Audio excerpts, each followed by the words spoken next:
आदाब, आप सभी का इस्तकबाल है। जी सलाम पर आप देख रहे हैं मेरे साथ इस वक्त आज का मुद्दा। मैं हूं कुर्बान अली। आज क्या एनडीए टूट रहा है? आज की सबसे बड़ी खबर यही है। आज इसकी इबारत टीडीपी ने लिख दी। आंध्र प्रदेश को खुसूसी रियासत दिए जाने का दर्जा के मसले पर टीडीपी के चीफ चंद्रबाबू नायडू ने एनडीए से अलग होने का ऐलान किया, जिसके बाद मुल्क की सियासत गर्म आ गई। टीडीपी ने मोदी हुकूमत के खिलाफ अदम एतमाद की तहरीक का नोटिस भी दिया है, जिस पर 19 तारीख को लोकसभा स्पीकर को फैसला करना है। हालांकि मोदी हुकूमत को इससे कोई बड़ा खतरा नहीं है, लेकिन लोकसभा इंतखाबात से महज एक साल पहले टीडीपी का एनडीए का साथ छोड़ना बीजेपी के लिए एक बड़ा झटका माना जा रहा है। उधर बिहार में जीतन राम मांझी भी एनडीए का साथ छोड़ चुके हैं। उपेंद्र कुशवाहा की आरएलएसपी और शिवसेना भी बीजेपी से नाराज है। इस सब का फायदा उठाकर कांग्रेस और दीगर अपोजिशन जमातें बीजेपी को घेरने में जुट गई हैं। सवाल यह है कि क्या 2019 से पहले एनडीए का कुनबा बिखर जाएगा? क्या मोदी शाह का मिशन 2019 का सपना चकनाचूर हो जाएगा? इन्हीं सब सवालों के जवाब तलाशेंगे हम अपनी इस बहस में, जिसका नाम है आज का मुद्दा। लेकिन इस पर बात करने के लिए हमारे साथ स्टूडियो में मौजूद हैं कांग्रेस पार्टी के सीनियर लीडर अनीस दुर्रानी। लखनऊ से हमारे साथ बाएं बाजू के लीडर अमीक जामई जुड़ रहे हैं। दिल्ली से ही हमारे साथ होंगे बीजेपी के कौमी तर्जमान गोपाल अग्रवाल और सीनियर सहाफ़ी शेख मंजूर अहमद यहाँ मौजूद हैं। हम तमाम मेहमानों का इस्तकबाल करते हैं। आज का मुद्दा शुरू करें उससे पहले आइए देख लेते हैं इस वक्त की हेडलाइंस।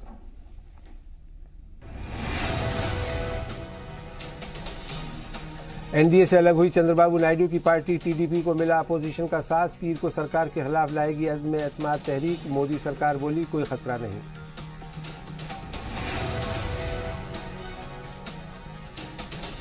इंसानी स्मगलिंग में गुलकार दलेर मेहंदी कसूरवार करार। 15 साल पुराने मामले में भाई के साथ पटियाला कोर्ट ने 2-2 साल की सजा सुनाई। कोर्ट से ही मिली जमानत।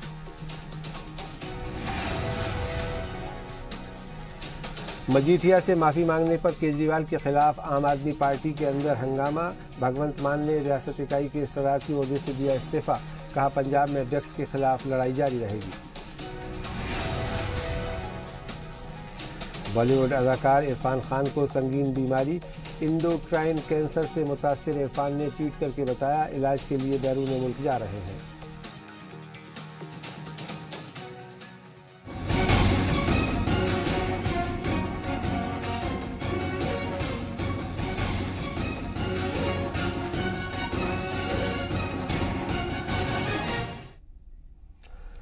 टीडीपी और वाईएसआर की तरफ से मरकजी हुकूमत यानी मोदी हुकूमत के खिलाफ लाए गए नो कॉन्फिडेंस मोशन ने मुल्क का सियासी पारा चढ़ा दिया है।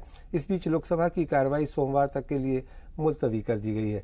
ऐसे में जहां एनडीए का कुनबा बिखरता नजर आ रहा है, वहीं कांग्रेस समेत अपोजिशन जमातों को बीजेपी को घेरने का मौका मिल गया है। पेश है इस बारे में हमारी एक खुसूसी रिपोर्ट। एक कहावत है कि सियासत में कोई किसी का मुस्तकिल दोस्त या दुश्मन नहीं होता। ये बात टीडीपी के तेवर से सच साबित हो रही है। आंध्र प्रदेश को खुसूसी रियासत का दर्जा देने की बात पर मरकजी हुकूमत से बाहर होने के बाद अब तेलुगु देशम पार्टी ने बीजेपी की जेर क़यादत वाली एनडीए से भी रिश्ता तोड़ लिया है। यही नहीं, पार्टी ने मोदी हुकूमत के खिलाफ अदम एतमाद की तहरीक लाए जाने का नोटिस भी दिया है। इससे पहले टीडीपी ने वाईएसआर के नो कॉन्फिडेंस मोशन की हिमायत करने का ऐलान किया था। पिछले एक महीने से हम लगातार ये आंदोलन करते आ रहे हैं कि आंध्रा को जो इंसाफ मिलना चाहिए उसे जरूर पूरा करना चाहिए। जबकि इतने सारे डिमांड्स हमने केंद्र सरकार के सामने रखी थी, वो वादे थे वो जो केंद्र सरकार ने ही आंध्रा को दिए थे। तो हम बोल रहे हैं कि जो वादे आपने दिए थे उन सबको निभाओ। हम ज्यादा कुछ नहीं मांग रहे, हम वही जो वादे उन्होंने दिए थे, जो तब के प्राइम मिनिस्टर मनमोहन सिंह जी ने दिए थे बिल के बनाते हुए टाइम पे, तो वही बोल रहे हैं कि वो हमारा हक बनता है आज, तो उसको पूरा करें। और जब उनकी तरफ से रेस्पॉन्स उस तरह से नहीं आ रहा, तो हमें भी एक संगठन दल होने के नाते एक ऐसा निर्णय लिया था हमने कि पहले अपने मंत्रियां भी इस्तीफा देंगे। हालांकि इस नो कॉन्फिडेंस मोशन से मरकजी हुकूमत पर कोई खतरा नहीं है। बीजेपी के पास अक्सरियत साबित करने के लिए 273 एमपी मौजूद हैं। लेकिन इसके बावजूद बीजेपी ने आंध्र प्रदेश के अपने लीडरों को दिल्ली बुला लिया है। अपने इत्तेहादी पार्टियों से बातचीत शुरू कर दी है। बीजेपी के आला लीडर और मरकजी वजीर मुख्तार अब्बास नकवी ने शायराना अंदाज में अपना दुख और डर सब बयां कर दिया। देखिए, मैं तो एक इसमें शेर कहूँगा कि दुश्मनी जमकर करो, लेकिन ये गुंजाइश रहे जब कभी हम दोस्त बन जाएं तो शर्मिंदा न हो। तो इसलिए चलने दीजिए, देखते हैं। टीडीपी और वाईएसआर कांग्रेस के नो कॉन्फिडेंस मोशन को कई अपोजिशन जमातों की हिमायत भी मिल रही है। कांग्रेस, टीएमसी, एनसीपी और सीपीएम जैसी बड़ी पार्टियों ने टीडीपी के नो कॉन्फिडेंस मोशन को हिमायत देने का ऐलान किया है। अगर हाउस ऑर्डर में था फाइनेंस बिल पास करने के लिए, तो उतना ऑर्डर आज भी था। तो मुझे ये पूछना है कि सरकार का क्या डर है? लोकसभा में उनकी इतनी बड़ी मेजॉरिटी है, 2014 के इलेक्शंस के बाद उनको तो खोने वाला नहीं है, लेकिन सिर्फ देश को सुनने दीजिए कि ऑपोजिशन क्या कह रहे हैं, हमारे मन में क्या है, देश के मन में क्या है। अगर सरकार ये भी सुनने के लिए नहीं तैयार है, तब तो वो लोग पार्लियामेंट चलाते क्यों? तो मुझे लग रहा है कि अभी हमारे देश में ये वन मैन रूल जो चल रहा है 4 साल से, अभी लोग समझ रहे हैं कि ऐसे इस देश को नहीं चला सकते हैं। हालांकि मौजूदा हालात में बीजेपी अकेले दम पर अक्सरियत साबित कर सकती है, लेकिन ज़िमनी इंतखाबात में हार के बाद बीजेपी के लिए ये एक बड़ा इम्तिहान है। बिहार में जीतन राम मांझी पहले ही एनडीए से अलग हो चुके हैं। उधर राष्ट्रीय लोक समता पार्टी के चीफ उपेंद्र कुशवाहा भी एनडीए से नाराज चल रहे हैं। एनडीए की अहम हलीफ शिवसेना से भी बीजेपी की तलखी बढ़ गई है। ऐसे में बीजेपी की मुश्किलें बढ़ सकती हैं। इस संदर्भ में जो भी पॉलिसी मैटर होता है, उस पे सारे निर्णय हमारे पार्टी के प्रमुख उद्धव साहब करते हैं। तो इस संदर्भ में कुछ भी कहना उचित नहीं होगा। लेकिन आप सपोर्ट करोगे उसको या नहीं? जो भी निर्णय करना है वो हमारी पार्टी तय करेगी और जो पार्टी आदेश देगी उसका हम पालन करेंगे। चंद्रबाबू नायडू और मांझी के सियासी स्ट्रोक से एनडीए में दरारें बढ़ रही हैं। अगर 2019 में अपोजिशन बड़ा इत्तेहाद बनाने में कामयाब रहा, तो पीएम मोदी और अमित शाह के लिए जीत की राह बहुत मुश्किल होगी। ब्यूरो रिपोर्ट, जी सलाम। और इस पूरे मामले पर बात करने के लिए इस वक्त हमारे साथ बीजेपी की कौमी तर्जमान शाइना एनसी हमारे साथ फोन लाइन के जरिए जुड़ गई हैं। खैर मकदम है शाइना एनसी, आपका हम ये जानना और समझना चाहेंगे आपसे कि आखिर वो क्या वजूहात रहीं कि 4 साल के अंदर ही ये एनडीए का तिलिस्म जो बना हुआ था वो अब टूटता हुआ नजर आ रहा है। आपकी जो हिमायत करने वाली टीडीपी पार्टी थी, उसके वजीरों ने पिछले हफ्ते न सिर्फ इस्तीफा दिया था बल्कि ये कहा था कि अभी हम एनडीए से अलग नहीं होंगे। आज वो party no confidence motion move करती है पार्लियामेंट में। आखिर इतनी तलखी क्यों आ गई और क्यों लोग एनडीए में शामिल जमातें जो हैं वो अब बीजेपी का साथ छोड़ने पर मजबूर हैं? सबसे पहले तो मैं ये कहना चाहती हूँ क्योंकि कल से मैं सुनते आ रही हूँ कि लोग कह रहे हैं कि आप बाई इलेक्शन हार गए। हार और जीत इलेक्शन में होता है, समीकरण होते हैं। जो भ्रष्ट पार्टी जिनकी कोई विचारधारा नहीं, सिर्फ सत्ता में आने के लिए भ्रष्टाचार को इस्तेमाल करने वो एकजुट आते हैं। जनता की तरफ से सिर्फ 37% वोटिंग होता है। मेरा सवाल वो नहीं है शाइना, से नहीं, सुनिएगा आप जी, ये बैकग्राउंड बहुत जरूरी है क्योंकि स्वाभाविक रूप से हम हारे, लेकिन हमने अपना मन नहीं हारा है और हम इंट्रोस्पेक्ट करके 2019 में देखेंगे कि ये जनता वापस हमें वोट करे।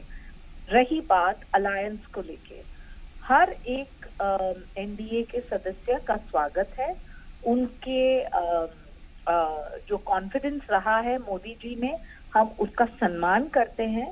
लेकिन ये समझना जरूरी है कि स्पेशल स्टेटस आप कैसे दे सकते हैं।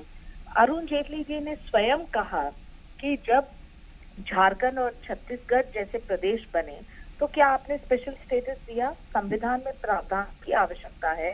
इसके बावजूद उन्होंने कहा कि आंध्र प्रदेश में नायडू जी के मांग जितने भी हैं, जहां भी हम कर सकें, जितना हम पैसा एलोकेट कर सकें फिस्कल डेफिसिट में, ठीक है, हम जरूर वो देंगे। टीडीपी का मामला हम समझ सकते हैं जो आप कह रही हैं, लेकिन शिवसेना को क्या नाराजगी है, उपेंद्र कुशवाहा को क्या नाराजगी है और जीतन राम मांझी क्यों छोड़ के चले गए आपको? देखिए, नाराजगी क्या हो, लोग जो सिर्फ सत्ता चाहते हैं और ये समझना नहीं कि वो अपने बलबूते नहीं, लेकिन मोदी जी के करिश्मेटिक पर्सनालिटी और उनके नेतृत्व के वजह से जीत के आए हैं, ये एक सच्चाई है। अभी रही बात कि जो आप अलायंस में शामिल रहना चाहते हैं या नहीं, हम जरूर चाहेंगे कि सब हमारे मित्र साथ में रहें, क्योंकि एक विचारधारा है और भ्रष्टाचार के खिलाफ ये एक पूरा मुहिम है।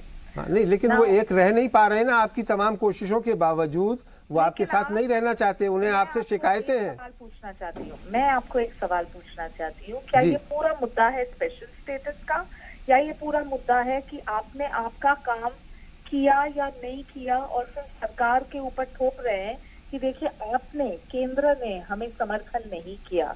जनता सब कुछ जानती है, जी जनता जानती है शाइना, लेकिन आपने बताया टीडीपी को शिकायत थी कि पैकेज उनको मिलना चाहिए, आपने कहा पैकेज नहीं मिल सकता। शिवसेना तो पैकेज नहीं मांग रही है, उपेंद्र कुशवाहा तो पैकेज नहीं मांग रहे हैं, जीतन राम मांझी ने तो पैकेज नहीं मांगा था। आखिर उनकी शिकायत ये है कि आप लोग उनसे बात नहीं करते, आप लोग उनको टेकन फॉर ग्रांटेड लिए हुए हैं, और इसलिए वो जो 2014 में आपने बनाया था एनडीए, वो अब टूट रहा है।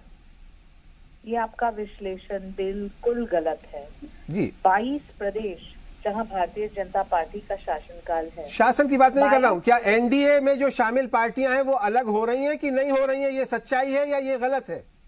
ये गलत है। क्या गलत है कि टीडीपी छोड़ गई एनडीए, ये गलत है? देखिए, आप आपके तरफ से विश्लेषण कर सकते हैं। नहीं, एक सच्चाई को आप मुंह मोड़ रही हैं कि उन्होंने ऐलान किया, वो आपके खिलाफ अविश्वास का प्रस्ताव ला रहे हैं, और आप कह रही हैं कि नहीं, ये बात गलत है कि वो एनडीए में बने हुए हैं।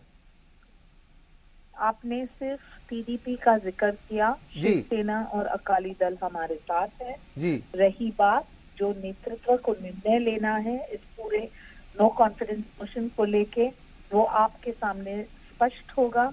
हम सिर्फ चाहते हैं कि जनता के साथ कोई अन्याय ना हो, क्योंकि पहली बार नहीं, ये आपका पॉलिटिकल स्टेटमेंट हो सकता है शाइना एनसी साहिबा, लेकिन मैं आपसे सिर्फ ये जानना चाहता हूँ कि क्या आप इस बात को सिरे से खारिज करती हैं कि एनडीए नहीं टूट रहा है? देखिए, आपका काम है विश्लेषण करना, हमारा काम है जनता के लिए काम करना। जो सहयोगी दल हमारे साथ है उनका स्वागत है, हमेशा रहेगा, क्योंकि उन्होंने समर्थन किया है अब से नहीं, काफी वर्षों से। रही बात किसी का मन में खटास हो या ना हो, हम जरूर बात करना चाहेंगे, क्योंकि सबकी आकांक्षा अपेक्षा को मिलना या फिर संभालना कठिन काम है। लेकिन मोदी जी और अमित शाह जी ने हमेशा देखा है कि देश सर्वप्रथम, उसके बाद पार्टी और उसके बाद निजी ओपिनियंस या निजी मत राय। यहाँ तो हम सोचेंगे कि पूरे जितने भी घटक दल हैं हमारे साथ हैं इस राष्ट्र सेवा में। जी, आप बनी रहे, मेरी आपसे दरख्वास्त है। मैं आता हूँ दोबारा आपके पास में। अनीस दुरानी साहब, कांग्रेस लीडर, हमारे साथ स्टूडियो में मौजूद हैं। अनीस दुरानी साहब, क्या कहेंगे? आपके जैसा शाइना एनसी कह रही है सब कुछ वैसा ही है या हालात इससे मुख्तलिफ हैं? देखिए, वो एक जुमलेबाज पार्टी की नेता हैं जी, और जुमलेबाजी पे जिस तरह से बना हुआ कोई भी इत्तेहाद कायम रह नहीं सकता, क्योंकि जुमलेबाजी एक वक्ती चीज होती है। तो मोदी जी ने उस वक्त जो अलायंस बनाया था वो बेशक सारा जुमलेबाजी पर था, और अल्टीमेटली रेवड़ियों की तरह उन्होंने वायदे बांटे थे इस बात के कि हम स्पेशल पैकेज देंगे। जहां गए ये बहुत जगह उन्होंने अनाउंस किया था, लेकिन हुआ ये कि जब प्रैक्टिकल फील्ड में बैठे राज सिंहासन पर, तो उनको मालूम हो कि सब कुछ पॉसिबल नहीं है इस तरीके से। लेकिन वो हर चीज को जुमलेबाजी से ज्यादा अहमियत देते नहीं है, इसी वजह से ये अलायंस टूट रहा है। और ये जो बात अभी बहुत अहम बात है जो मायावती जी ने अभी कही, इसके तबसरा करते हुए उन्होंने कहा कि ये इतने डेस्परेट हो सकते हैं कि ये इलेक्शन कबल वक्त करा सकते हैं। तो ये जब उसी सूरत में है कि जब इनको ये एहसास होने लगे सारे अलायंस हमारे टूट रहे हैं, तो ये फौरन इलेक्शन भी करा सकते हैं। ठीक, अमीक जामई बाएं बाजू के लीडर हमारे साथ हैं, लखनऊ से हमारे साथ जुड़े हैं। आपको क्या लगता है कि क्या एनडीए टूट रहा है और इसका फायदा अपोजिशन को मिलेगा, या ये कि ये भी एक जैसा अनीस दुरानी साहब ने कहा कि एक वक्ती चीज है और शायद ये इस पे भी काबू पा ले? कुर्बान अली साहब, सबसे पहले तो आपने हम लोगों को यहाँ से जोड़ा, बहुत बहुत आपका शुक्रिया। देखिए, चंद्रबाबू जी के ने जिस तरह से उन्होंने वापस एनडीए से वापस हुए हैं, पूरे देश के में दो तरह की बातें उसमें चल रही हैं।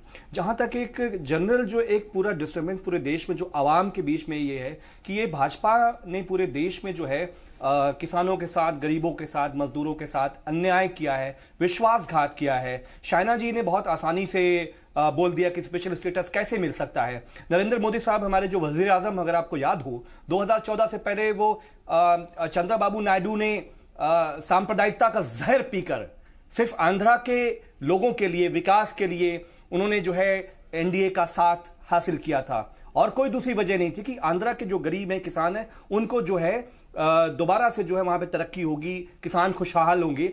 लेकिन 4 साल हो गए, चंद्रबाबू जो एक इतने सांसद लेकर आते हैं, वो बेचारे अपने प्रदेश के लिए कुछ नहीं कर पाए। देश के लिए तो मोदी जी ने कुछ नहीं किया सिवाय जुमलों के, वादों के, फर्जी वादों के जी। और चंद्रबाबू को आज अलायंस से वापस आना पड़ा। दूसरी बात चंद्रबाबू को लेकर जो ये कुर्बान साहब देश में कही जा रही है कि इससे पहले भी चंद्रबाबू ने अटल जी के रिजीम में इन्होंने वापस लिए थे, वहां से इनका तलाक हुआ था एनडीए के साथ, आज दोबारा तलाक हुआ है। लेकिन लोग ये पूछ रहे हैं चंद्रबाबू के बारे में कि भाई साहब, आप 4 साल, ठीक है आपने अलग हुए, देश में लोग आपको वेलकम कर रहे हैं कि आपने जो अलग हुए, लेकिन आप 4 साल क्या कर रहे थे? ठीक है, आज जब पूरे देश में किसानों का विद्रोह चल रहा है, एससी ओबीसी माइनॉरिटी का विद्रोह चल रहा है, ट्राइबल्स का विद्रोह चल रहा है इस केंद्र सरकार के खिलाफ, मैं आता हूं आपके पास में दोबारा। मानना है कि चंद्रबाबू और मोदी जी, मैं आता हूं आपके पास में। शेख मंजूर साहब, आप सीनियर सहाफ़ी हैं, बरसों से मरकजी हुकूमत के कामकाज को देखते आए हैं, उस पर रिपोर्टिंग करते आए हैं। आपको क्या लग रहा है कि क्या वाकई एनडीए के सामने इस वक्त कोई सवालिया निशान है, उसके वजूद के लिए, उसके अस्तित्व के लिए किसी तरह का संकट है? देखिए, आजकल के दौर में ये निश्चित बन गया है कि आर्ट ऑफ गवर्नेंस में कोलिशन गवर्नमेंट को चलाना सबसे बड़ा चैलेंज है जी। ये एक्चुअली पिछले 3 साल से अगर हम देखेंगे, कोलिशन एरा आ गया है इंडियन पॉलिटिक्स में, और वही लीडर सबसे सक्सेसफुल रहता है, वही प्राइम मिनिस्टर सबसे ज्यादा सक्सेसफुल रहता है जो बैलेंस्ड अप्रोच अपने अलायंस के साथ करे। जब बीजेपी 2014 में इलेक्शन लड़ी, उनको कभी भी ये यकीन नहीं था कि उनके पास इतनी सीटें आ जाए, तो उन्होंने क्या किया, बहुत सारे रीजनल पार्टीज को अपने साथ मिला के उनको वादे किए। लेकिन जब उनको नंबर एब्सोल्यूट मेजॉरिटी खुद आ गई, कहीं ना कहीं उनको एरोगेंस भी आ गई है, जिसका जिक्र हाल ही में नरेश गुजराल ने, आज farmer deputy chief minister of Punjab Sukhbir Singh ने भी किया, और शिवसेना या दूसरे छोटी छोटी पार्टीज हैं, उन्होंने बार बार कहा कहीं उनको कंसल्ट ही नहीं किया जाता है। जब पार्लियामेंट का सेशन है उससे पहले उनके साथ कोई बातचीत नहीं हो रहा है। कुछ पार्टियों को ये भी है कि उनके लोगों को गवर्नर नहीं बनाया गया, या किसी जगह जो दूसरे पोस्ट, अहम पोस्ट है, उनको खातर में ही नहीं लाया गया। अब इसीलिए एक के बाद एक पॉलिटिकल पार्टी इनसे दूर होती जा रही है। यही हाल टीडीपी का भी हुआ।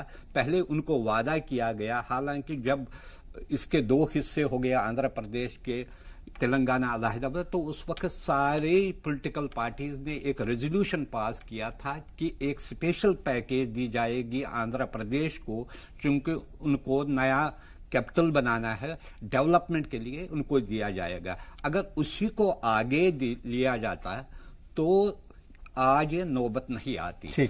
और ये जरूरी बीजेपी के लिए ये बहुत बड़ी प्रॉब्लम होगी 2019 के इलेक्शन के लिए, चाहे वो इसे आगे करेंगे या टाइम पर करें।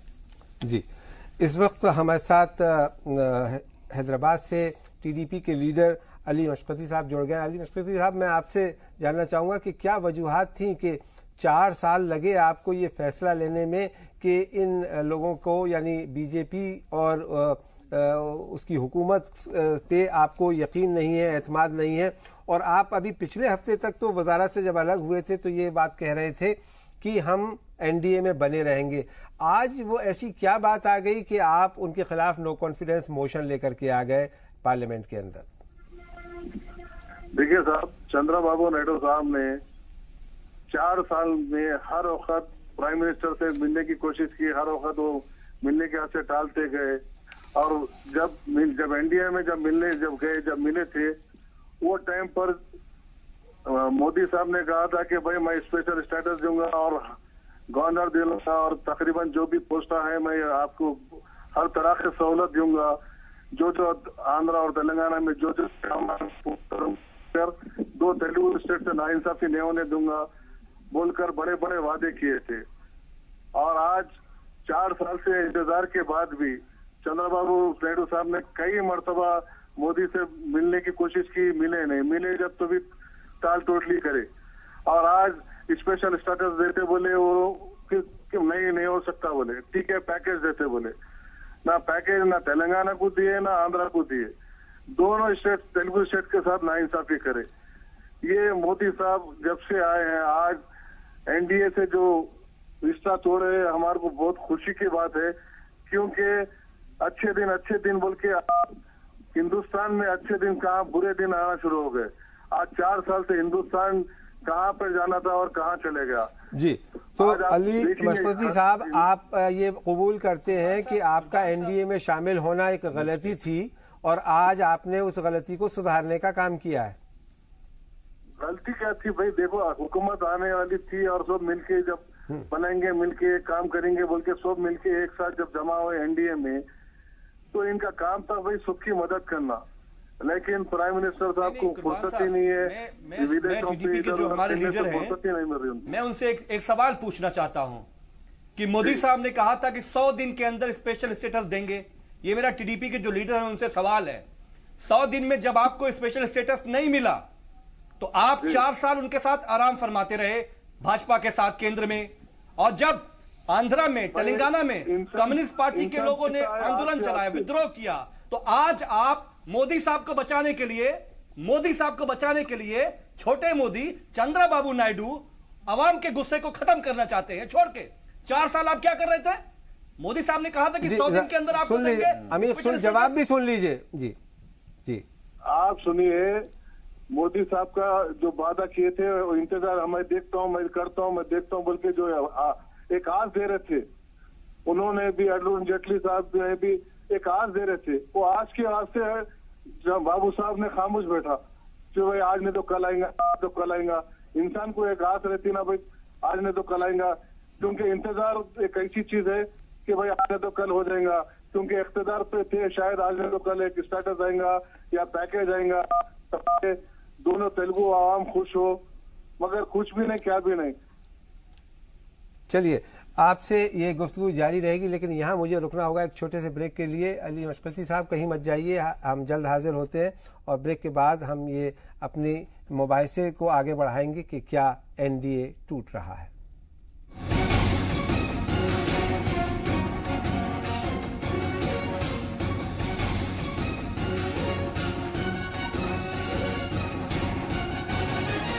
ब्रेक के बाद एक बार फिर आपका खैर मक़दम है। आप देख रहे हैं जी सलाम और हमारा प्राइम टाइम शो आज का मुद्दा, जिसमें हम बात कर रहे हैं कि क्या मरकज़ में हुक्मरां कौमी जमहूरी इत्तेहाद यानी एनडीए टूट रहा है। क्योंकि एनडीए में शामिल एक जमात टीडीपी ने न सिर्फ ये कि एनडीए से अलग होने का ऐलान किया है, बल्कि हुकूमत के ख़िलाफ़ नो कॉन्फिडेंस मोशन भी पेश किया है, जिस पर फैसला आइंदा पीर के रोज़ होना है। इस पर बात करने के लिए हमारे साथ स्टूडियो में मौजूद हैं कांग्रेस पार्टी के लीडर अनीस दुर्रानी और सीनियर सहाफ़ी शेख मंजूर अहमद। साथ ही हमारे साथ लखनऊ से जुड़े हुए हैं बाएं बाजू की जमात कम्युनिस्ट पार्टी के लीडर अमीक जामई। अनीस दुर्रानी साहब, अभी ब्रेक पे जाने से पहले हम बात कर रहे थे बीजेपी की तर्जुमान शाइना एनसी से, और वो ये कह रही थी कि साहब सब कुछ ठीक है, आपको परेशान होने की ज़रूरत नहीं है और हम बिल्कुल पूरी तरह से मुत्तहिद हैं और 2019 का इलेक्शन भी आसानी के साथ जीत लेंगे। लेकिन अगर हम बात करें कि आपकी पार्टी, जो कि सबसे बड़ी अपोजिशन पार्टी कही जाती है और जिसकी लीडर सोनिया गांधी ने अभी कुछ ही दिन पहले एक डिनर भी दिया जिसमें 19 पार्टियां शामिल हुई, मगर वो यूपीए का कोई नक्शा बनते हुए हमें दिख नहीं रहा। एनडीए टूट रहा है ये तो हमें दिख रहा है, लेकिन यूपीए या उस तरह का कोई महाज बन रहा है अपोजिशन का, वो नज़र नहीं आ रहा। आखिर इसकी क्या वजह? देखिए, अभी ये कहना तो कबल वक्त है कि क्या अलायंस बनेगा यूपीए का जी, लेकिन बहरहाल कब बनेगा? ये बात तो सभी के ज़हन में है, जो पार्टियां जमा हुई सारे लोग, ये बात सबके ही दिमाग में है कि अल्टीमेटली ये एनडीए जो है, अगर ये या भाजपा जिसको अगर कहा जाए, तो ये किसी पार्टी को सरवाइव होने नहीं देगा। और ये एक और दूसरी बात ये कि जो इनके अलायंस जो टूट रहे हैं, उसका भी एक वजह यह है कि ये जितने भी इन्होंने वायदे किए हैं, तो एनडीए के अलायंस से सारे लोग ये समझ रहे हैं कि कुछ पूरा हुआ नहीं है, उसमें हमको ही परेशानी का सामना करना पड़ेगा। अनिल साहब, मैं आपने तो कहा कि अभी यूपीए के अंदर जो अभी बनेगा, अभी देखिए, अभी ठीक है, आप हमको भी कह सकते हैं 4 साल गुजर गए, लेकिन 3 साल जाहिर है कि 3 साल 2.5-3 साल में हमने दोबारा संगठन को आहिस्ता आहिस्ता खड़ा किया। ये जरूरी नहीं होता। नहीं, अभी आप कह रहे हैं कि ये क़ब्ल वक्त होगा इसके बारे में बात करना, तो यानी आपका शायद ये ख्याल है कि एन इलेक्शन के वक्त कोई महाज आप बनाएंगे और कामयाब। नहीं, मुझे सुन लीजिए, 2004 में आपने कोई महाज नहीं बनाया था, जब आपके अलायंस को लोगों ने हुकूमत में बिठा दिया। यूपीए बना 2004 में इलेक्शन होने के बाद, मनमोहन सिंह के वजीर आजम बनने के बाद, और उस वक्त में कि जब बाएं बाजू की जमातें उनके साथ शामिल थीं और बहुत सारी जमातें शामिल थीं। उसके बाद 2009 के इलेक्शन से पहले आपने सबसे पहला झटका दिया बाएं बाजू की जमातों से, किनाराकशी की आपने न्यूक्लियर डील के मामले पर, और फिर आप इलेक्शन में गए, आप दोबारा जीत करके आ गए। लेकिन उसके बाद लगातार 5 साल तक आपकी हुकूमत के ऊपर बदउनवानियों के, करप्शन के चार्जेस लगते रहे। आपके मिनिस्टर्स जो थे वो तकरीबन डूबे हुए थे करप्शन में, और बाद में उनको जेल भी जाना पड़ा। अब सवाल ये है कि क्या आप उसी वक्त का इंतजार करें, क्योंकि कांग्रेस पार्टी के बारे में ख्याल किया जाता है कि वो बाय डिफॉल्ट पावर में आने में यकीन रखते हैं और खुद उसके लिए तैयारी नहीं करते। ऐसा नहीं है, ऐसी बात नहीं है। देखिए, वो पिछला जो अलायंस भी बना था, तो उस वक्त के हालत के हिसाब से बना था, और उसमें बाद में बना था। तो ऐसी चीज नहीं है कि हम इससे कोई दूर भागते हों। दूसरी बात यह कि अभी आपने कहा कि कम्युनिस्टों को छोड़ दिया, हमने नहीं छोड़ा था, कम्युनिस्टों ने हमको छोड़ा था। उनका अपना एक असूली मौक़िफ़ था, हमारा एक अपना असूली मौक़िफ़ था, तो वो एक चीज़ है। लेकिन अब जो है, अब जो मैं समझता हूँ कि ये लेफ्ट भी अब जो हिस्टोरिकल ब्लंडर जिसे कहते हैं, उसको अपने पहले अलग होने को, और ये अब जो दोबारा वो हिस्टोरिकल ब्लंडर नहीं दोहराई जाएगी, और ये सब दोबारा इलेक्शन से बहुत पहले एक मजबूत हालत में आ जाएंगे। चलिए, आपको ये ख्याल है तो अच्छा है आपके लिए, लेकिन अवाम ये चाहती है कि अपोजिशन का जो एक मुत्तहिद चेहरा होना चाहिए वो सामने नहीं। इस वक्त हमारे साथ बीजेपी के कौमी तर्जमान गोपाल अग्रवाल साहब फ़ोन लाइन के जरिए जुड़ गए। गोपाल अग्रवाल साहब, मैं आपसे ये जानना चाहता हूँ कि क्या आप इस बात को मानते हैं कि एनडीए जो 2014 में बना था और जिसने मरकज़ में आपको हुकूमत में बिठाया था, वो कहीं ना कहीं अब श्रिंक हो रहा है, टूट रहा है? नहीं, ऐसा नहीं मानते हम। सभी एनडीए के जितने भी पार्टनर्स हैं उनको साथ में लेके चलना चाहते हैं, और हमारा प्रधानमंत्री और हमारे अध्यक्ष जी का ये प्रयास रहता है कि एनडीए साथ में रहे। जो लोग हमारे साथ इलेक्शन लड़े थे, और टीडीपी के बारे में, चंद्रबाबू नायडू के बारे में तो हमारा वैसे भी बहुत सम्मान है कि वह पिछली बार भी जो सरकार थी अटल जी की, उसमें भी साथ में थे और फिर छोड़ के चले गए थे। लेकिन एक चीज, दूसरी भी बात बहुत महत्वपूर्ण है कि जो प्रधानमंत्री नरेंद्र मोदी जी हैं, वो पॉलिटिक्स ऑफ कंपल्शन, जिसे कॉम्प्रोमाइज की पॉलिटिक्स कहते हैं, जिसमें रीजनल पार्टी केंद्र की सरकारों के कारण, कंपल्शन के कारण उनको अपने हिसाब से चलाने का प्रयास करते हैं, तो उसके भी खिलाफ है हम लोग कि जो कॉम्प्रोमाइज की पॉलिटिक्स नहीं होगी, और जो स्टेट्स अपने जो रीजनल कंपल्शंस हैं या regional stake holder. Gopal ji, Gopal ji, तो जो चंद्रबाबू नायडू से आपने वायदा किया था जब वो एनडीए में शामिल हुए थे कि आप कोई स्पेशल पैकेज दिया जाएगा, 4 साल तक वो आपने पूरा नहीं किया, और आज आप कह रहे हैं कि आप कंपल्शन और कंप्रोमाइज की पॉलिटिक्स नहीं करते। 100 दिन में दिया जाएगा। नहीं, देखिए, जो चंद्रबाबू नायडू जी से जो प्रॉमिस किया था वो यूपीए ने किया था कि उन्होंने कहा था जो ट्राइपार्टाइट बाइफरकेशन के टाइम जो आपस में एग्रीमेंट था, उसको उसके अंदर स्पेशल स्टेटस दिया जाएगा। उसके बाद जो वर्तमान सरकार है वो with in the constitutional framework के अंदर ही काम करेगी, और 14 कमीशन ने उसमें रेस्ट्रिक्शन लगाया, लेकिन जो फाइनेंशियल इम्प्लीकेशंस थे उसको तो हम पूरा करने को तैयार है। उसमें एक डाउट था इनको स्टेट गवर्नमेंट को फिर 90। चलिए उसको तो छोड़ दीजिए, ना आपने पैकेज दिया ना उन्हें मिला, लेकिन आज ये एक सच्चाई है, ये एक फैक्ट है कि वो एनडीए का हिस्सा नहीं है और आपके खिलाफ नो कॉन्फिडेंस मोशन लेके आ रहे हैं। क्या आप इसे भी झुठलाएंगे? नहीं, इसको तो हम एक्सेप्ट कर रहे हैं और हम अच्छा। तो यहाँ इससे आगे बढ़ के कह रहे हैं कि हर एक सिचुएशन या fact Bharatiya Janata party opportunity की तरह लेके आगे बढ़ती है और हम आंध्र में अपने आप को। अब जरा मुझे ये बता दीजिए गोपाल जी कि जीतन राम मांझी भी आपके एनडीए का हिस्सा थे, वो छोड़ के चले गए पिछले हफ्ते। शिवसेना आपसे खुश नहीं है। अकाली दल के लोग कह रहे हैं लीडर्स के साहब आप उनके साथ मशवरा नहीं करते, टेकन फॉर ग्रांटेड लिए हुए हैं। क्या ये सारी बातें भी गलत हैं?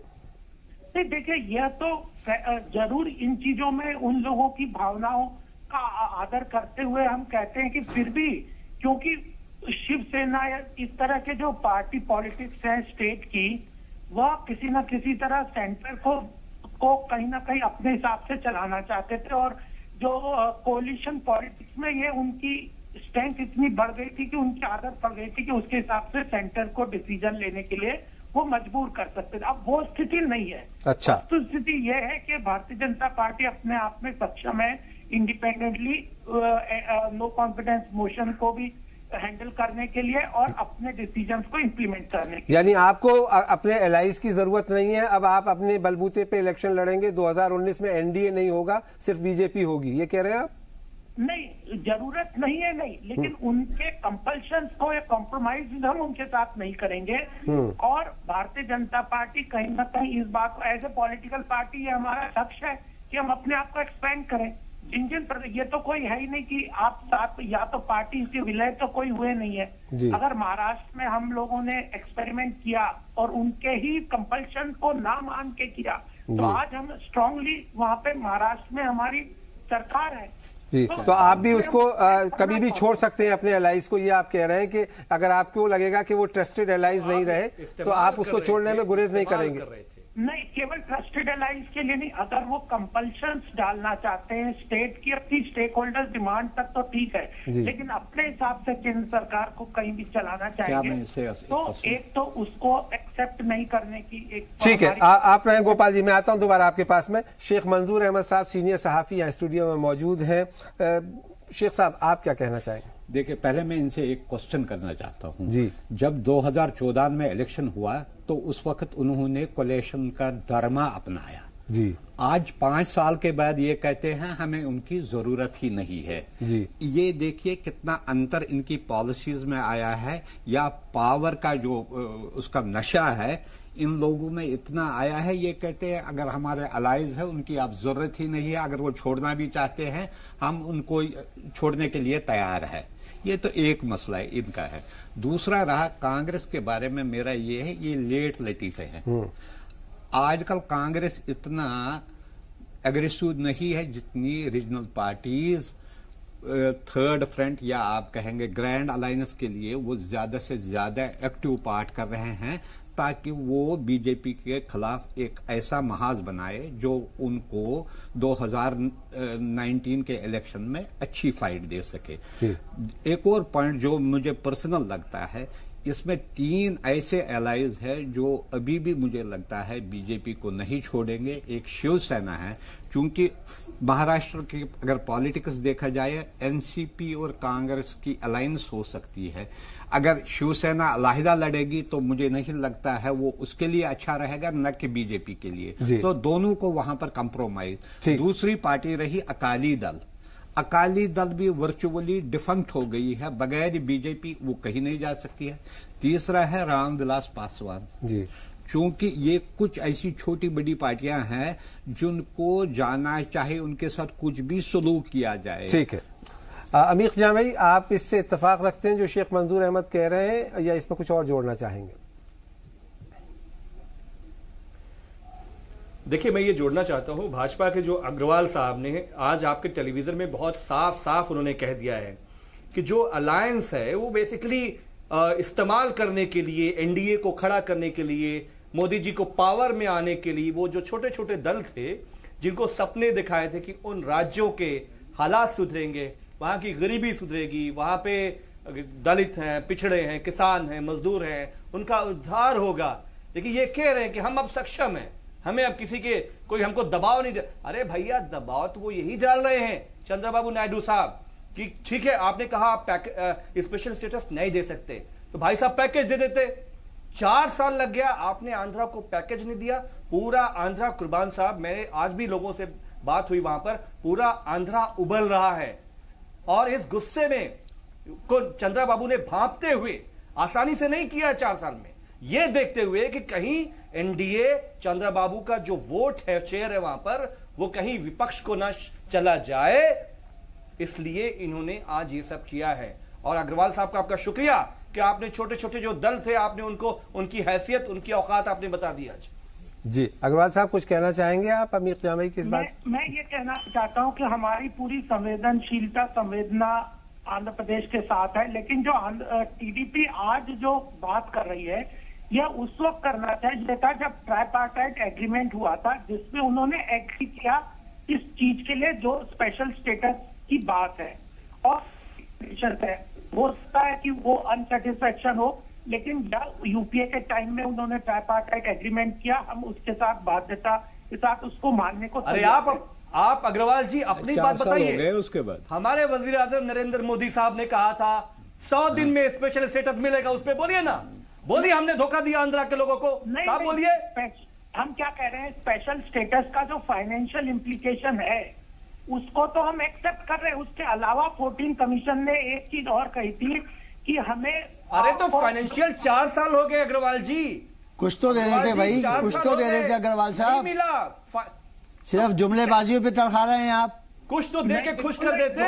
जो ये इवन जो आपका 14 फाइनेंस कमीशन में एडिशनल बेनिफिट दिया था कि आपका जो डेफिसिट है 5 साल के लिए, सेंट्रल गवर्नमेंट स्टेट गवर्नमेंट के डेफिसिट को पूरा करेगा, तो उसमें भी हमने 22,000 करोड़ का प्रावधान। ठीक है गोपाल जी, आप रहे, मुझे यहाँ रुकना पड़ेगा एक छोटे से ब्रेक के लिए। हम जल्द हाजिर होते हैं, कहीं मत जाइए। बहुत ही दिलचस्प बहस चल रही है। हमारे साथ बीजेपी के कौमी तर्जमान गोपाल अग्रवाल साहब, कांग्रेस के लीडर अनीस दुरानी साहब, अमीर जामई और शेख मंजूर अहमद मौजूद हैं। हम जल्द हाजिर होते हैं, एक छोटा सा वक्फा।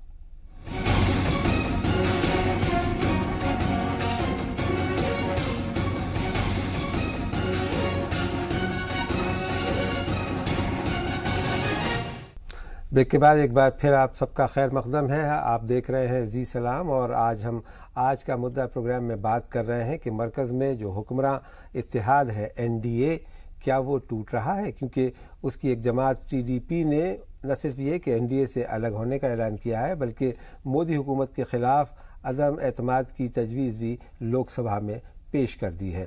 क्या होंगे इसके असरात, इस पर हम बात कर रहे हैं। हमारे साथ बीजेपी के कौमी तर्जमान गोपाल कृष्ण अग्रवाल साहब हैं, अनीस दुरानी साहब हैं कांग्रेस लीडर, शेख मंजूर अहमद साहब हैं सीनियर सहाफ़ी, और अमीर जामई हैं बाएं बाजू के कम्युनिस्ट लीडर। गोपाल जी, आप ब्रेक पे जाने से पहले बता रहे थे, लेकिन जो आप तर्क दे रहे हैं, जो आर्ग्यूमेंट्स दे रहे हैं, वो लोगों को हजम हो नहीं रहे। लग ये रहा है कि आपने हुकूमत हासिल करने के लिए एक इत्तेहाद बनाया था और उनके वायदे जो आपने उनसे किए थे, उन जिन जमातों से, लीडरों से, उन्हें पूरा नहीं किया, और इसलिए धीरे धीरे वो तमाम लोग अब छोड़ते चले जा रहे हैं या खुश नहीं हैं। तो क्या आप इसके एनडीए के लिए, बीजेपी के लिए अलार्मिंग बेल, खतरे की घंटी नहीं मानते? क्योंकि 1 साल से भी कम वक्त रह गया है अब अगले इंतखाबात में।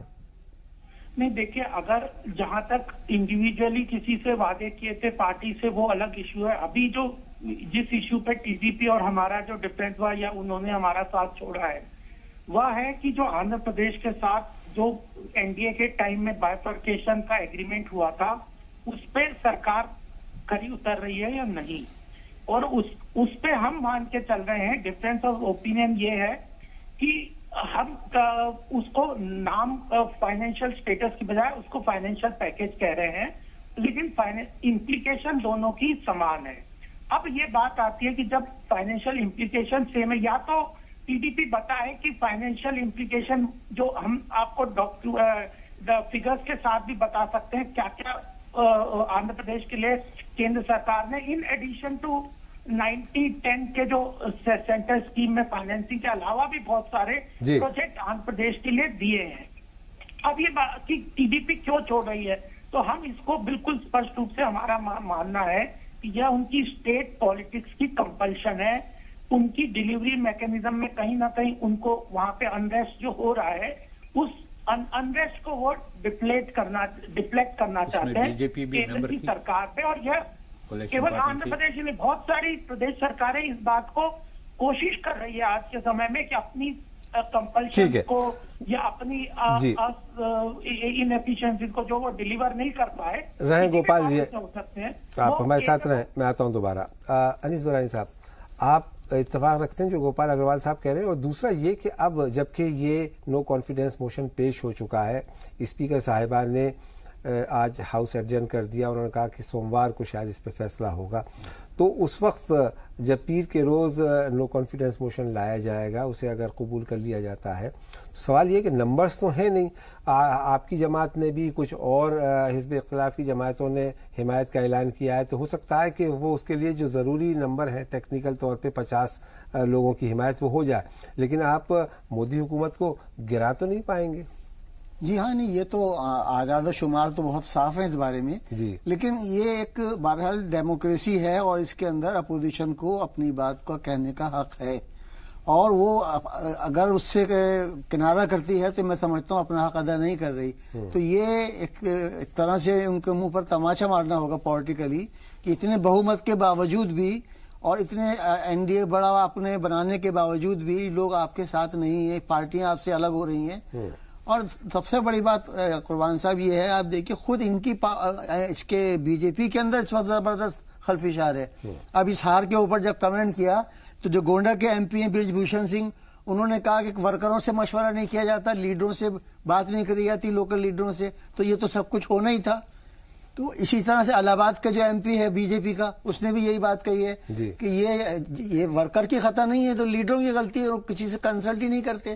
तो ये पूरा इनका सिस्टम ही असल में इस बात पर है, डंडावाद पर, कि जो कुछ हमने कह दिया वो ही फॉलो करो, बाकी इसके अलावा हम कुछ नहीं सुनेंगे। तो ये डेमोक्रेसी में नहीं चलता ये। अमीर जामाई, नो कॉन्फिडेंस मोशन अगर कबूल कर लिया जाता है, जिसके इम्कानात अभी वैसे कम है, तो इससे मकसद क्या हासिल होगा अपोजिशन जमातों को? क्या हुकूमत की रुसवाई करना आपका मकसद होगा या इसके अलावा भी कुछ और? नहीं, देखिए, मतलब पार्लियामेंट जहां से सारे मुल्क के मुकद्दर के फैसले होते हैं, वहां पे चंद्रबाबू के साथ साथ लोगों ने कहा कि उनके साथ 100 लोग आ सकते हैं खुद एनडीए से। तो जाहिर सी बात है कि जो देश की आवाम के साथ जो अपमान, जो विश्वासघात भाजपा ने किया है, ये पूरा देश संसद के जरिए जाने, क्योंकि इन्होंने क्या किया है। मोदी साहब एक बात में कामयाब है, मैं उनको, अमित शाह जी को मुबारकबाद देता हूं कि पूरे देश में किसान मजदूर बदहाल है, लेकिन हमारे बेरोजगार जो नौजवान है देश के, सबको हमारे जेबों में चरस की पुड़िया धर्म की पकड़ा रखा है, अफीम पकड़ा रखा है। यही जिस दिन टूट गया तो पार्लियामेंट से लेकर, कुर्बान साहब मैं आपसे आज फ्लोर पे कह देना चाहता हूं कि जिस तरह से गुजरात में मोदी साहब की, अमित शाह जी की सांसें फूली हैं, आंध्रा में भी यही होने वाला है। हम ये दिखाना चाह रहे हैं, क्योंकि पूरा देश मालूम है कि ये मोदी साहब, अमित शाह जी ने इतने बड़े बड़े झूठ बोले हैं। 4-4 साल आपने किसी को फंसाए रखा कि आप आंध्रा को, आपने बजट तक नहीं दिया आंध्रा को। आप क्या करना चाह रहे हैं इस देश के अंदर? आप पूरे जाति के नाम पे, धर्म के नाम पर आपने गृह युद्ध का माहौल बनवाने में ये लोग लगे हुए हैं। तो संसद के जरिए पूरे देश में आज पूरा आज जब ये पूरा इशू हुआ है, पूरा देश देख रहा है कि ये सरकार आवाम के, किसान के, मजदूर के खिलाफ सरकार है, और इसका तो वही होना है जो अभी उत्तर प्रदेश के बाय इलेक्शन में हुआ है। जी, शेख मंजूर अहमद साहब, आप कई हुकूमतों को देख चुके हैं। पीवी नरसिम्हा राव साहब के दौर में कई बार नो कॉन्फिडेंस मोशन आए और उन्होंने उन तमाम बार नो कॉन्फिडेंस मोशन को कामयाब किया। उनके ऊपर हालांकि इल्ज़ामात भी लगे, बाद में मुकदमे भी चले कि एमपीज़ को ख़रीदा गया, बाकी चीज़ें हुई। इस वक्त नरेंद्र मोदी हुकूमत के लिए जहाँ तक नंबर्स का ताल्लुक़ है, ऐसा कोई खातिरख्वाह खतरा नज़र नहीं आता कि ये हुकूमत गिर जाएगी। लेकिन फिर वो जनता पार्टी का ज़माना भी याद आता है कि मोरारजी देसाई की हुकूमत के पास भी काफ़ी बड़े नंबर्स थे और नो कॉन्फिडेंस मोशन लाया गया और हुकूमत गिर गई। क्या आपको कहीं लगता है कि इस हुकूमत को कोई ख़तरा है, और अगर नहीं है तो फिर जैसा अमीर जामई कह रहे हैं कि क्या यही मकसद है अपोजिशन का कि पार्लियामेंट में डिबेट करके लोगों के सामने हुकूमत की रुसवाई की जाए? देखिए, दो चीज़ें हैं। पहले एक बात ये क्लियर है कि गवर्नमेंट के लिए कोई खतरा नहीं है, इसमें कोई दो राय नहीं है। लेकिन इसके साथ ही आपको ये भी देखना पड़ेगा, 3 हफ्ते पहले जब नॉर्थ ईस्टर्न स्टेट्स के रिजल्ट्स आए तो ऐसा लगता था कि बीजेपी को अब कोई हरा ही नहीं सकता है। लेकिन पॉलिटिकल सिनेरियो ऐसे ही 8-10 दिन के बाद ऐसा चेंज हुआ, फास्ट डेवलपिंग चेंजेस आए हैं। आज लगता है कि जो 3 हफ्ते वाली बात है आज वो नहीं लग रही है। दूसरी, ये जो सबक जो हमें नरसिम्हा राव का एक चीज हमें देखना चाहिए, आर्ट ऑफ गवर्नेंस जो थी, हालांकि उसकी गवर्नमेंट माइनॉरिटी में भी थी, फिर भी उसने कैसे 5 साल पूरे कर दिए। और इसके बाद अगर आप देखेंगे, वाजपेयी जी ने भी अपने जो एलाइज है उनको अच्छी तरीके से उनके साथ बर्ताव किया और आखिर तक वो तकरीबन उसके साथ रहे। बीच में जो डेवलपमेंट्स हुए गुजरात या दूसरी जगह, उस वजह से कुछ लोग भाग गए। लेकिन जब हम उस सिस्टम को नहीं चलाना चाहते हैं, एक एरोगेंस आती है पार्टी में, वो चाहते हैं कि वो सारा कुछ और दूसरों को वो डर्ट की तरह समझते हैं, तो ये प्रॉब्लम्स हर एक पॉलिटिकल पार्टी में आ जाएगी। आज यही बीजेपी जो रूलिंग पार्टी है, इसको अब थोड़ा बहुत नर्वसनेस तो कहीं ना कहीं आ रही है कि क्या होने वाला है। अगर ऐसा ही सिनेरियो रहा है, क्या आइंदा साल होने वाला है या उससे पहले अगर इलेक्शन हो गए तो कैसे वो जो अपनी जो अरिथमेटिक है, 2 मैजिक नंबर है, वो कैसे वो पूरा करेंगे। लेकिन क्या आपको लगता है कि कहीं ना कहीं एनडीए में दरार पड़ रही है, वो टूट रहा है या उसके हामी अलग हो रहे हैं? वैसे तो पहले ही हुए हैं, अब 2-4 ही है जिनके मुझे लगता है उनको कंपल्शन है, वो छोड़ नहीं सकते हैं। एक तो उनके पास अपनी भी इतनी कोई बेस नहीं है जो वो खुद इंडिपेंडेंटली इलेक्शन लड़ सकेंगे। दूसरी बात, हुकूमत के बहुत सारे फेवर्स होते हैं जो वो लोग एंजॉय करते हैं। पॉलिटिकल पार्टीज का भी यही रह रहा है कि वो एंजॉय भी करते हैं, फिर आखिर पर जो है लोगों की बात भी करते हैं। जैसे टीडीपी ने 4 साल खामोश रहे, 4 साल के बाद उनको याद आ गया कि लोगों के अब मसाइल ये खड़े हो रहे हैं। अब वो चूंकि इलेक्शन नजदीक आने वाला है, अब वो कह रहे हैं नहीं ये होना चाहिए। उनको ये मसला जो है पहले ही उठाना चाहिए और कंसिस्टेंटली इसके लिए बात करनी चाहिए थी, और ये चीजें रहेगी। अब देखना ये है कि अपोजिशन को ये, दूसरी बात ये मॉरल बूस्टर रहेगा, चाहे अगर वो डिफीट भी हो जाएगी ये motion, it's a moral booster for opposition parties. पहली बार उनको लगेगा कि उनकी बात भी कोई सुन रहा है, लोगों में एक वो आ जाएगा, अपोजिशन पार्टीज में एक नया वलवला और जज्बा है। चलिए, बहुत बहुत शुक्रिया जी। मेरे पास वक्त की कमी है, तो मैं अमीक माफ़ी के साथ आपसे फिर किसी अगले प्रोग्राम में बात होगी। शेख मंजूर अहमद साहब, अनीस दुरानी साहब, अमीर जामई साहब और गोपाल अग्रवाल साहब हमारे साथ फ़ोन लाइन पर थे। साथ ही हमारे साथ शाइना एनसी और अली मस्कती साहब टीडीपी पार्टी के लीडर फ़ोन लाइन पर जुड़े। आप सबका बेहद शुक्रिया। बहरहाल ये एक सच्चाई है, सदाकत है कि इस वक्त जो हुक्मरान इत्तेहाद है एनडीए, वो टूट रहा है। टीडीपी ने उससे अलग होने का ऐलान कर दिया है, कुछ और छोटी जमातें भी उससे अलग हो रही हैं या हो चुकी हैं। और ऐसे में अगर मोदी हुकूमत के ख़िलाफ़ पार्लियामेंट में नो कॉन्फिडेंस मोशन आता है तो वो उसके लिए एक बड़ा चैलेंज होगा। न सिर्फ ये कि उसे हराना, बल्कि उस पर होने वाली बहस का जवाब देना भी हुकूमत के लिए एक बड़ा चैलेंज का काम होगा। बहरहाल आज का मुद्दा में मेरे साथ इतना ही। इजाज़त दीजिए। आदाब।